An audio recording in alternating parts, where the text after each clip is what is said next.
ভারতের এক মসজিদে মুসল্লিদের নামাজরত অবস্থায় হঠাৎ করেই হানা দিয়েছে বিশালাকার এক সাপ। মহারাষ্ট্রের নন্দুরবারের এই ঘটনায় ভাইরাল হওয়া সিসিটিভি ফুটেজে দেখা যায় সাপের উপস্থিতিতে মুহূর্তেই কাতার ভেঙে সরে যাচ্ছেন আতঙ্কিত মুসল্লিরা।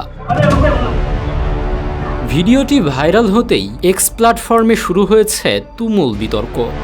ফুটেজে মুসল্লিদের চারপাশে থাকা নীল বক্স দেখে অনেকেই এটিকে এআই নির্মিত বা ভুয়া ভিডিও বলে গুজব ছড়াতে শুরু করেন।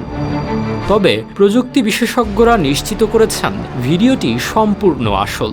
এই নীল বক্সগুলো কোনো কারসাজি নয়, বরং আধুনিক সিসিটিভি ক্যামেরার অবজেক্ট ডিটেকশন ফিচার মাত্র।